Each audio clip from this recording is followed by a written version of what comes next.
I think Mr. Tendernism just got let go from Destination Smokehouse. In that video where they dropped him off at the airport, Nick or whatever his name is, something about that just tells me that it's over. And we only gonna see him if he realized that he messed up and need to bring him back. So TikTok was 100% convinced that Mr. Tendernism got fired. Like, he's done. They pushed him out. He got fired. And then he literally showed up talking about one in a nation, destination, one in a nation, and things like that. So yeah, Mr. Tendernism said, yep, I'm still here. I'm not gone. I'm still at the steakhouse. But don't get it twisted. Just because he wasn't fired doesn't mean everything is okay, because the firing rumor didn't come out of nowhere. Is it just me, or did Unc go from tendernism to colonialism? Because ever since Keith Lee pulled up to that restaurant and exposed what was really going on, I have not seen him doing any promo for the restaurant, but instead I have been seeing the owner. Now, I'm not saying that that man cannot do promo for his own restaurant, because he absolutely can. But what I am saying is we did not see him before this situation with Keith Lee. We did not even know who he was before the situation with Keith Lee. But we did know Unc, right? We was feeling Unc. We was vibing with Unc, which is how this whole tendernism situation even came about. So the fact that you went out and trademarked tendernism and did not allow him to do so speaks volumes to me. And another thing. Maybe I'm just petty. Now, I've seen people gentrify neighborhoods, but to gentrify a restaurant is diabolical as hell to me. Because ever since I have not been seeing Unc, I will say that I have been seeing the owner and all of his friends, his cousins, his buddies, whoever them people is. But let me just tell you, baby, their vibe is not there. Their energy is not on point. It is definitely not the same. So if anything, you might want to go get Unc back, because, baby, you ain't hitting on shit. Whatever you out there trying to do, it ain't gonna work. Bring Mr. Tendernism back, effective immediately. Now, to understand why people were ready to boycott, cancel, and rage on his behalf, we need to rewind a little bit. Back in 2016, there was this struggling family-run coffee shop in Hemet, California called Destination Coffee Bar. In 2019, Walter Johnson, the Mr. Tendernism guy, joins the operation and suggests a pivot from coffee to barbecue. Now, that pivot becomes Destination Smokehouse, the one that we all know right now. At this particular point, Mr. Tendernism had already played such a great role in the growth of Destination Smokehouse. Again, you have to remember that this was his idea. All right, so Walt and I met when we were Destination Coffee Bar, and he came in as someone who was retired, who wanted to help us turn the place into more of a restaurant, I guess you could call it.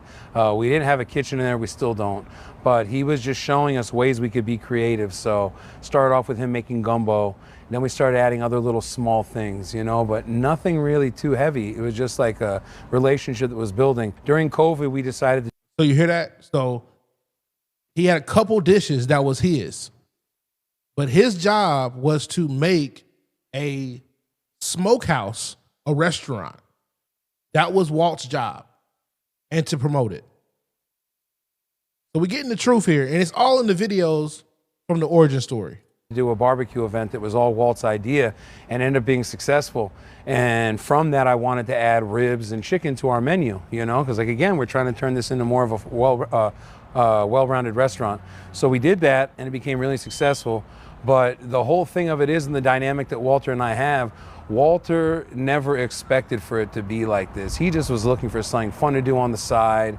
If it became successful, great, but he was never prepared to cook the type of food that we were starting to need to cook. I had to learn how to cook on my own for a restaurant while we had barbecue on the menu. So it started off as a coffee shop. It wasn't doing good. Unc was like, hey, let's make some barbecue. Let's get some grills. Let's make some barbecue. And that's going to be the change that you need. Unc was the original pitmaster. Was Unc's recipes. Unc's was on the grill doing everything he was doing and selling the barbecue. They sold out. Something happened with Unc's family members. You know, he had to go take care of that, and he was gone for about a month. Within that month, the owner then went to YouTube or watched Food Network or did whatever he did and taught himself how to make barbecue. So he says. Unc finally comes back a month later or whatever, and all of a sudden the owner knows how to make barbecue. Okay. From there, everything started jumping off. I think Unc still makes the barbecue, but he's not like the originator. He was the originator, but then something happened and then he wasn't. Are y'all following me? I'm just going off of what the YouTube video was saying. But I think Unc still helps out cooking and stuff like that because he's the one who brought the whole thing of the barbecue to the place in the first place. So the whole tendernism, that's because Unc know how to cook barbecue. Unc is a pit master. He's just not their pit master anymore. Fast forward to late 2025 and TikTok discovers Mr. Tendernism. His voice, his energy, the ribs sliding off the bone, allegedly. So this Tendernism test keeps going viral and we all fall in love with Unc. Mr. Tendernism, we all love him. So because Unc is such a sensation by this time, everybody wants to pull up. Everybody wants to go to Destination Smokehouse, including celebrities. What? During this time, Unc is doing videos with food influencers, and regardless of how big or small the influencer is, those videos are going viral. At this point, Unc is a celebrity and he's becoming bigger than the smokehouse. But here's where things start getting uncomfortable. Fans assumed Mr. Tendernism owned the whole place. We all assumed that Destination Smokehouse belonged to Unc, but it doesn't. So y'all, was I the only one that thought that whole tendernism and smokehouse restaurant stuff was Unc's? This is Nate, the owner of Smokehouse Destination, not Unc. Destination Smokehouse is now one of the most viral barbecue places in Southern California. But the gag is, Mr. Tendernism does not own the barbecue spot. This man does. This is the owner, allegedly, or like the owner's son or something. And this is Mr. Tendernism is a cook. Please. Okay, I don't actually have a problem with this though, but I do not think, if I know how business owners work, they are not compensating Mr. Tendernism enough. Destination Smokehouse does not become Destination Smokehouse without Mr. Tendernism, which means at this point it's not even like, oh, you get a $10 rate. Does he have some equity? Are his kids okay? Is his family okay? I mean, if all those things are being done, then I don't really got a problem with this. He just seemed like a happy old man and like making tender barbecue. And then comes the moment that made people really snap. Keith Lee reportedly tries to give Walter Johnson, Mr. Tendernism, a $4,000 cash tip because, again, Mr. Tendernism is the reason people are going to this smokehouse. But guess what? He never reaches Mr. Tendernism. Security allegedly blocks the interaction and the money gets handed out to customers instead. That's when TikTok decided that something wasn't right. I am on Destination Smokehouse TikTok. We're all in this side of the internet right now. For the people who don't know, there's a restaurant here called Destination Smokehouse. There's a mascot for Destination Smokehouse. He was stereotypical Unc, and every time they would like show themselves the meat falling off the bone, Unc would like do something really dramatic or like walk away. But then the owner started getting jealous of Unc, and he was like, you know what? You're gonna be banned. I banish you to the nowhere land. So then Unc disappears. He gets on a plane. I don't know why he gets on a plane, but he does. And then now the owner of Destination Smokehouse is trying to like soft launch himself as the mascot. And everyone's like, nah, baby. Yeah, that was your 14th minute. The next one's the 15th. So make it quick. Wrap it up. I left out one of the most important parts. Keith Lee visited Destination Smokehouse. You know, he was bonding with Unc. They were having a moment. Unc went to go do something. And then Keith Lee, he went up to one of the staff. He was like, can I talk to Unc? I want to give him this tip. I want to give him $4,000. And the owner was like, he's busy. He's doing a podcast right now. He can't accept the money. And they refuse to give Unc the $4,000. So then Unc and the owner sit down and they make this video like addressing all the rumors or Keith Lee's review. The owner mentioned something about Keith Lee wanting to give Unc $4,000 for a tip. And it looks like Unc just found that out for the first time. So then the owner is like, we didn't accept his $4,000 tip because it's not fair to the rest of the staff and it's not fair to me, the owner, even though he's likely made more than $1 million off of Unc. Greed ruined this whole moment. Destination. So when people started saying that Mr. Tendernism was fired, to a lot of fans, to a lot of people, it felt believable because, again, think about it like this. The trademark was filed, the Tendernism trademark was filed. They trademarked tendernism. The owner made it a trademark and claimed that they were business partners, but Unc's name is nowhere on the trademark. So there's some lawyers, okay, that is saying, hey, do what's right, or it's gonna be some problems because it actually can be legal where you can go to jail. If I were the law firm for the restaurant that stepped into Unc's tenderism limelight, here's the advice I would give you. Number one, I'd take whatever copyright or trademark I did for the word tenderism, and I'd publicly give it to Unc and for real give it to him. Secondly, that $5,000 that he missed out on, I'd come out of my pocket and give it to Unc. Third, I would come straight up and say, this is my apology for getting out of line.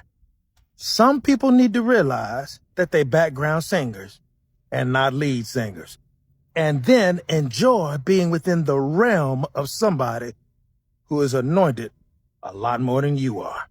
And then there was that blocked tip, that $4,000 tip that Keith Lee wanted to give Walter. It was blocked. And then we all found out that Mr. Tendernism did not own this smokehouse. So it looked like the classic viral creator gets used up and pushed out. Now, a lot of people are split on Mr. Tendernism. Some people say, leave that man alone. He looks happy at Destination Smokehouse.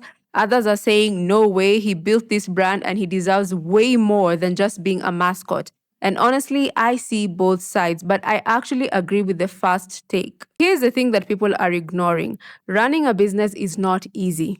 It's not just vibes and viral videos. It's money, stress, payroll, rent, suppliers, marketing, menus, locations, permits. It's a lot, okay? And let's be real. If Mr. Tendernism became the owner, guess what? He wouldn't be on the grill anymore. He wouldn't be doing the Tendernism thing that he loves so much. He'd be behind the scenes dealing with the stress all day. So now we are forcing a dream onto this man that may not actually be his dream, because a lot of you people are saying that he needs to start his own restaurant. We're going to support him. So now we're trying to do that to this older man who just wants to retire in peace. I actually don't think it's in our place to decide that he needs more responsibility just because we feel uncomfortable with the situation.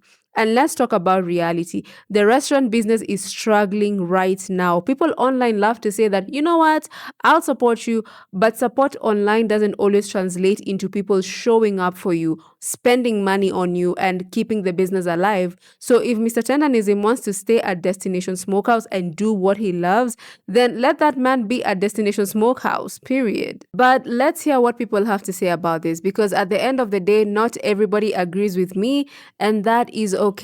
So now y'all found out that the black man that be hitting the table with the meat falling off the bones or whatever, with ribs or whatever the case, y'all found out that that is not his restaurant and it is not owned by a black man. It's owned by a white man. Y'all, who gives a damn? Now, I understand some things are, about race, but y'all, we make everything about race. If he's happy, who knows? That man might be getting paid good.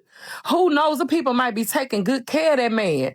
It don't matter. Like, at the end of the day, if you're going to go support it, go support it. We have so much other things to be worried about in the world besides y'all making videos saying, oh, I thought your thought was wrong and you wrong. Are you really mad that it's owned by a white man, or are you really mad that you thought wrong? It don't matter. If you gonna still go over there, support him, go over there, support him, go take a picture with him, or whatever the case may be. Whatever the pay, whatever they paying him, if he happy with it, we should be happy with it. It is what it is. And maybe people like, we should do what we got to do to make sure he get his own. No, we shouldn't. That man might not even want a business, and that's okay. We always go and stir up a pile of ants. That man might not want his business. He might be comfortable where he at. Stop changing things that we don't have nothing. Stop trying to change things we don't have nothing to do with. Y'all so messy on this app. Let's talk about Destination Smokehouse for a second, all right? If Unc is the reason people are pulling up, Unc is not just staff. And I'm not saying that to start mess. I'm saying it because this whole Destination Smokehouse situation exposed something bigger than barbecue. See, a lot of people weren't showing up just for food. They were showing up for the person. They were showing up for Mr. Tendernism, the personality, the vibe. And that's the difference between a restaurant and a brand. See, a restaurant just sells plates. A brand sells meaning. And when a business becomes viral because one person becomes the face, that person is no longer just staff. That person is marketing. That person is trust. And that person is the reason the line is outside. So when the internet saw a moment where Keith Lee said he tried to tip Unc directly and couldn't, people didn't just hear, oh, a misunderstanding. They heard, why is the face of a brand being blocked from receiving love? And I'm not here to claim what happened behind the scenes. I'm here to talk about optics, because in the attention economy, optics are everything. If your business benefits from somebody's image, personality, and labor, then that person needs more than a pat on the back. They need protection, they need power, and they need a real stake in what they built. Because here's what people are reacting to. We've seen it before so many times. A black face becomes the brand. The business grows. The money grows. And then the public starts wondering who actually owns what and whether those roles are even fair. Whether the person being or bringing in the customers is benefiting long term, whether the person, the community thinks they're supporting is being valued correctly, because staff is replaceable. Staff clocks out. Staff is not the reason a restaurant goes viral. But when your face becomes the reason people travel, repost, and spend money, that's not staff. That's an asset. That's equity level value. And if you don't treat it like that, you'll create distrust. You'll create what's happening, backlash. You'll create the exact kind of controversy that makes people feel like somebody's being used, even if nobody intended it that way. So here's my point. If Unc is the reason people pull up, Unc deserves clarity. He deserves recognition that matches his impact. And the business deserves to understand the viral fame changes the rules. When the public connects to a person, they're going to defend that person, and they're going to ask hard questions, because love without fairness turns into resentment. So whether this was a misunderstanding or not, the lesson is still the same. If one person becomes the heartbeat of your brand, you can't treat them like an employee. You have to treat them like what they are: a pillar, a partner, and a reason that the doors are even open in the first place. I honestly have to agree with a lot of people on this. Walter Johnson, Mr. Tendernism, is massively undervalued by the owner, Nicholas, and this man should honestly be recognized and compensated properly. There is no question about that. I mean, think about it like this. A co-owner's work at its core is what Ank has been doing the whole time, coming up with ideas, executing them, bringing people through the door, making the business profitable. He is literally the engine behind the smokehouse success. And to be quite honest with you, I don't think Nick, who's the owner of Destination Smokehouse, is actually passionate about barbecue. I don't think he's passionate about this. I think this is just Walter's passion. Okay. And yeah, I think maybe he started getting interested in this business when he started seeing that things are selling out. And who doesn't want to be associated with success? Especially when the business is under your name. Also, after Ank came back from wherever he had gone to, the spark just wasn't the same. The enthusiasm wasn't the same. He wasn't the same. He wasn't the same Ank that we are used to. So I don't know what happened to him during that trip, but yo. Anyway, let me know what you guys think about this whole thing. And don't be afraid to disagree with me, because I'm not afraid to disagree with you.